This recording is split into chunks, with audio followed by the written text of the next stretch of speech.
This question been weighing on me all day, man. I saw it in my inbox earlier from one of my Self-Crown VIP members.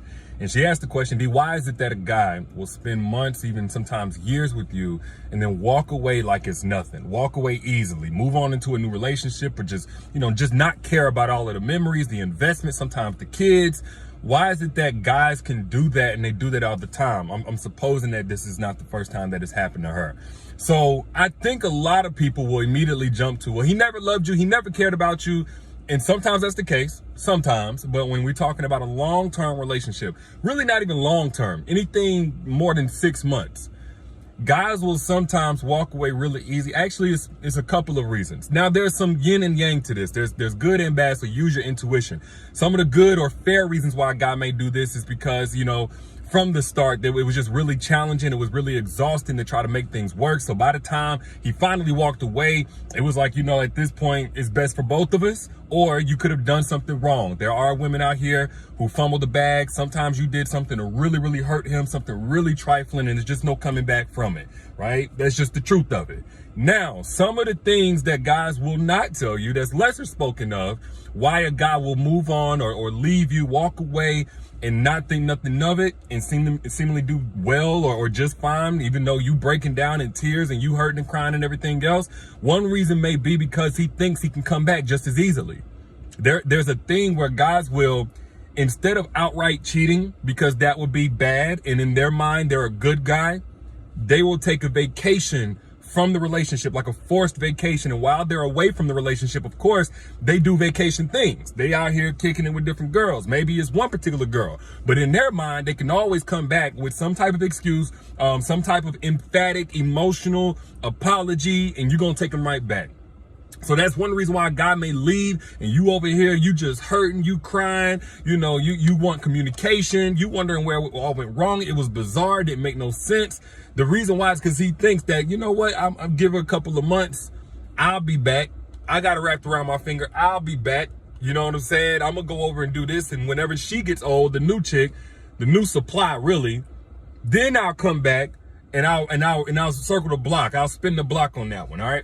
The next reason why a guy will move on from you, leave you, ghost you, whatever it may be, but do it and it seemed like it really wasn't a big struggle, is because he wants you to chase him.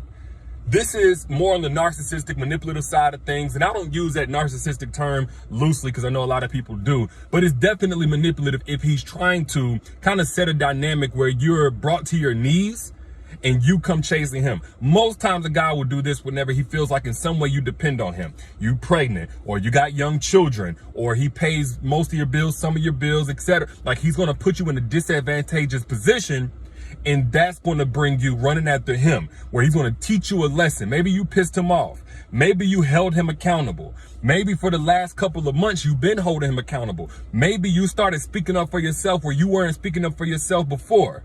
This is why I believe, and I talked about this last video, so I'm not going to go too far in depth here, in interdependence, not necessarily, not at all codependence, and not even so much dependence, but interdependence, where you intentionally, voluntarily allow somebody to take up a necessary role in your life, but without that person, you're not going to go to shambles. That's not smart, even for a person that's not a narc. If you, just side note, if you're in a relationship with a person and they die, you don't want to have your life set up where you literally cannot function, especially if you have children or something like that. Have a support system. I'm not saying financially have your own, but don't let it be to a situation where the sky comes falling down if a person is removed out of your life. But anyway, back to what I was saying. That may be one reason why. A third reason why a guy will leave you and not think nothing of it, or seemingly so, is because that was just a formality. Yeah, he may have cared about you at some point in the relationship, but he already started moving on long before he let you in on that secret. He already had another woman lined up. He already had his next relationship lined up. He already done fell in love with another woman, whether he's actually engaging with that woman on a relationship type of level or not. He already started this months prior. Now, the sad thing about this is a lot of y'all see that coming, but you're in denial about it. A lot of y'all see whenever a guy retracts his love out of the relationship, he starts treating you like you're an option. He starts treating you like you're meaningless. He's like seeing through you whenever you're talking to him. He's waiting for the conversation to be over the moment that it starts. Anytime that you're telling him how you feel, how he's making you feel, things that are important to you. He's annoyed with you. Like, he can't get enough space away from you. He could care less about you. Like, you see it, but the problem is, man, some of y'all got such a big heart, and you start thinking, well, maybe it's me. Maybe it's me. Maybe I'm doing something wrong. Maybe I need to lose more weight. Maybe I need to be more sexual, more affectionate. Maybe I need to express my appreciation. And don't get me wrong, all of that is cool. You know, if losing more weight makes you healthier, it makes you feel more confident, do it. If being more affectionate can increase the intimacy between you and a man that deserves it, do it. But a lot of y'all are casting your pearls among swine. That's a biblical reference to say you giving all of these good things to the wrong person who don't deserve it. And you got to continuously qualify somebody every single day for this reason. Because if you're doing this to somebody who already done started moving on, et cetera, it may affect your ability to love the next person. So a lot of times whenever a guy just up and leaves and he don't care about the years spent, he don't care about the promises, he don't care about the life changes that you made, a lot of times he already has another woman lined up. And these tend to be the type of guys who never deal with their abandonment issues. They're just jumping from one relationship to the next relationship. And another sad part is that next woman is only getting the jumper. The tiger didn't change his stripes. He just changed who he's going to be a tiger to. So with that, she going to get the same fate at some point. Soon as she get old, soon as they start getting annoyed with each other or whatever the case may be, he going to jump on to the next pretty lady or the next woman that catches him in the vulnerable space of his life. And he going to go and attach himself to her. These are the types of guys who get depressed or they got all type of childhood traumas and they try to cope and soothe through a woman. Now, I wasn't going to mention this one. There's one more reason why a guy will leave you and walk away easily as if you never existed, no problem. And somebody gonna get mad at me, but I don't care. You know, they're gonna talk about me anyway, so might as well tell the truth. This reason is because his soulmate is a man. He's gay. He's secretly gay. Not on the DL, but he's secretly gay. Let me explain the difference. The DL is whenever a guy pretty much knows that he's gay, he's living a double life, he's smashing dudes or watching gay pornography while carrying on like a heterosexual man. That's the DL. Secretly gay is when the guy's in denial about his sexuality. So he's got a relationship, you know, and he really, basically he's trying to establish heterosexuality through you. So he's secretly gay. It's a secret, maybe even to him. Or maybe not so much a secret, but he's not necessarily living a double life. He's trying to force heterosexuality through the relationship. So what this looks like is a guy who, you know, maybe good looking, connects well with you as a woman, has no problem pulling chicks, has a history of women, you know what I'm saying? There's no bisexual activity or anything like that in his history. But in the relationship, there's nothing that you ever do that's good enough.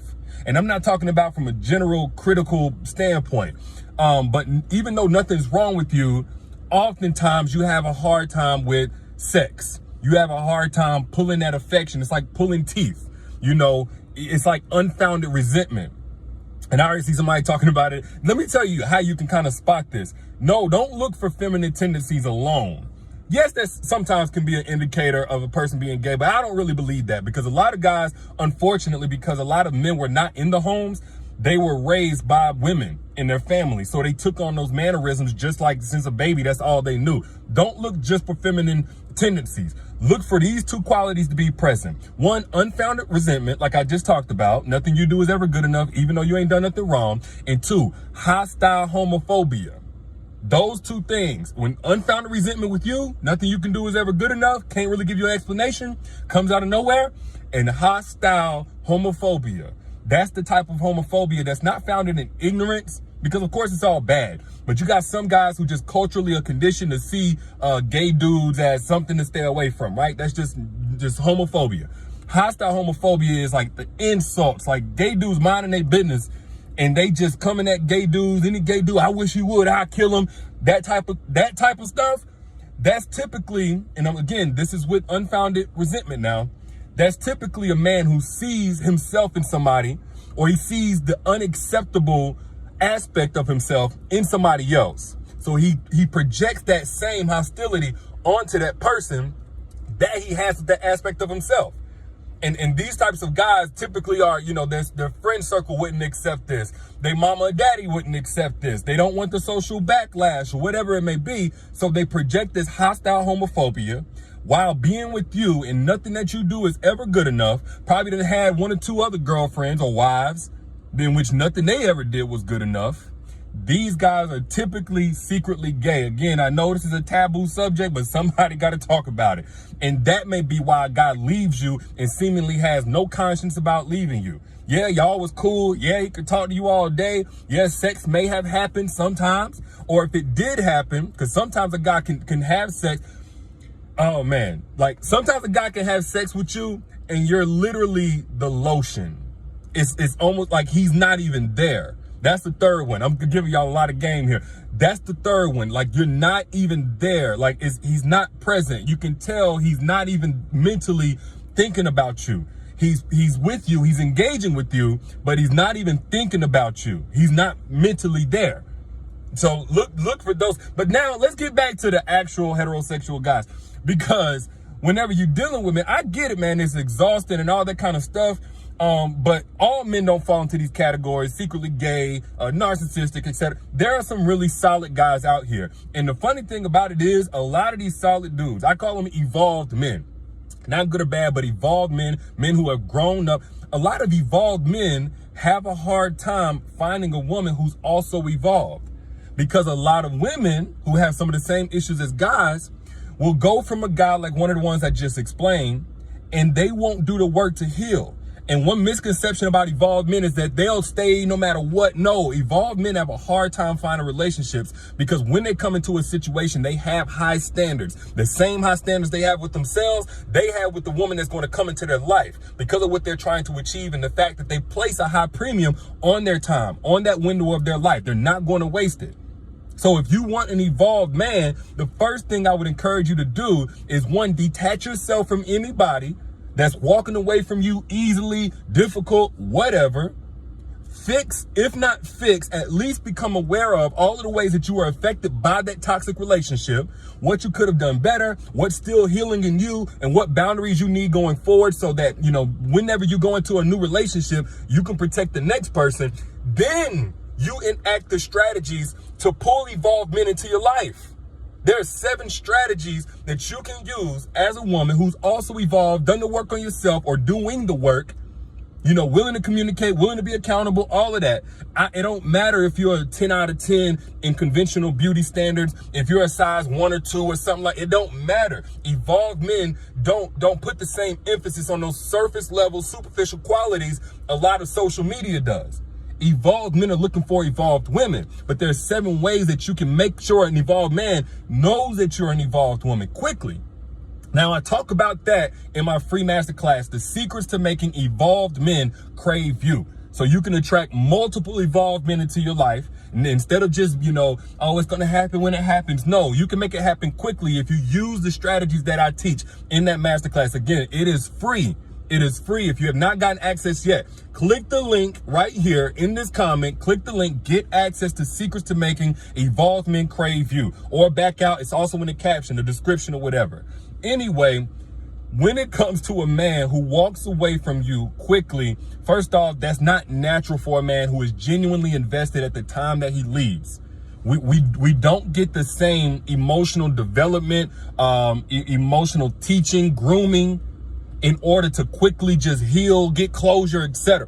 9 times out of 10, he's either suppressing the truth of how he feels, or there is a hidden agenda in place. That's just the facts of it. That's just the facts of it. So when a man leaves you and it was so easy or whatever, that's your signal to walk away for good, lock the door behind him, and prepare yourself for the blessing that's on the other side of that curse that you finally letting go. That was probably God purging you of something that you chose without him in the first place. But those are just my thoughts. Y'all share this stream right now if you got anything from it. Somebody on your timeline probably needs to hear this information. And don't forget to get access. If you are in the market for an evolved man that's not going to have you in this exhausting, toxic pattern, like everybody else, raising them and all that stuff, man, click the link that's pinned right here in that comment, in the comment section. You guys see it right here. Or click the link in the caption.